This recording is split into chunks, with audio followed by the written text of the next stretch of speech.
নমস্কার বন্ধুরা, হিন্দুর প্রধান শত্রু হিন্দুই। আমি এই কথাটা জোর দিয়ে বলছি তার কারণ আমার আগের একটা ভিডিওয় আমি বলেছি যে কিভাবে হিন্দুরা নিজেদের অতীত ভুলে গিয়ে পাপ করেছিলেন, তাদের ন্যাকাময় মহাপাপ আমি এটা উল্লেখ করেছি।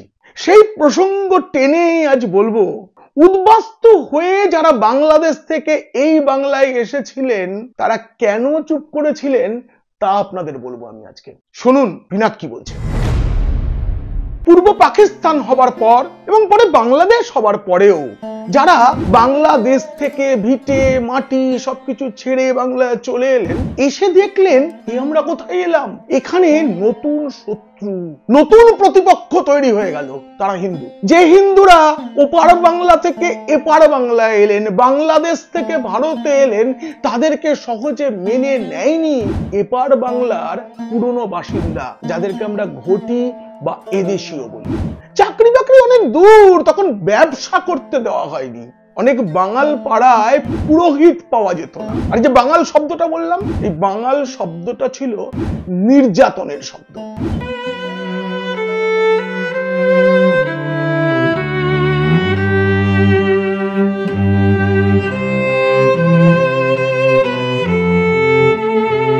জানেন, আমাদের বাড়িতে লক্ষ্মী পুজোয়, মানে বাঙাল বাড়িতে লক্ষ্মী পুজোর নাড়ু খেতে যারা আসতো, তারাই ইস্ট বেঙ্গল হেরে গেলে আমাদের বাড়ির সামনে কচু গাছ কেটে স্তূপ করে রাখতো। বাড়ির ছোটরা বেরোতে পারতো না, বড়দেরও লজ্জা লাগতো, মেয়েদের কথা বাদই দিলাম। অন্য কোনো সম্প্রদায় এটা পাবেন না।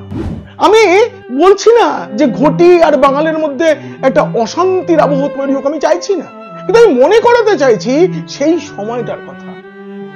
আমাদের বাঙাল বাড়ির কাসন্দ খেতে যারা ভালোবাসতো, তারা এই সুযোগ পেলে বলতো তোর জামাটা তোলতো, কাটা তারের দাগ আছে কিনা দেখবো। শুধু বন্ধুরা নয়, শিক্ষকরাও আমাদের বাঙাল বাঙাল বাঙাল বলে নির্যাতন করেছে।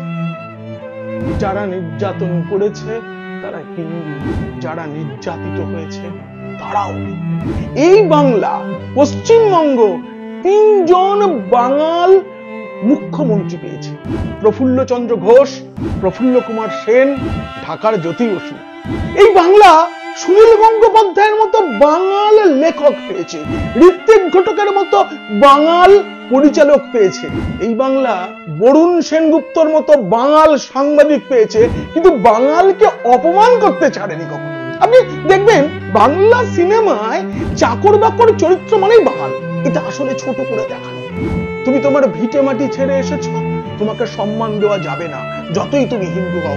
এপারের হিন্দুরাই এই কাজটা করেছে বন্ধু, অন্য কোনো সম্প্রদায়কে দোষ দিয়ে লাভ নেই।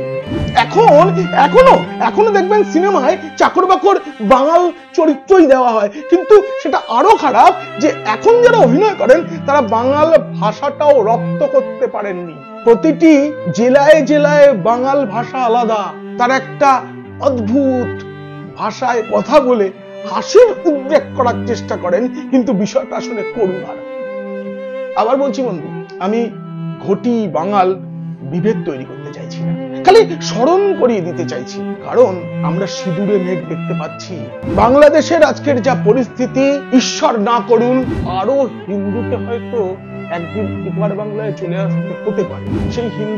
সেই হিন্দু শরণার্থীদের, সেখান থেকে আসা বৌদ্ধ শরণার্থীদের আমরা আলিঙ্গন করে নিতে পারবো তো বন্ধু? আরো একবার বলছি, বাঙাল ঘটি বিভেদ আমি ঘটাতে চাই, কারণ ঐক্যই তো এখন প্রয়োজন। কেমন লাগলো আমার এই বক্তব্য? সত্যি কি সমর্থন করতে পারলেন? ভালো লাগলে শেয়ার করুন বন্ধুদের, খারাপ লাগলে শত্রুদের, আর কমেন্ট করুন আমাকে। মনের কথা লিখুন, ন্যাকামো ছাড়া মনের কথা।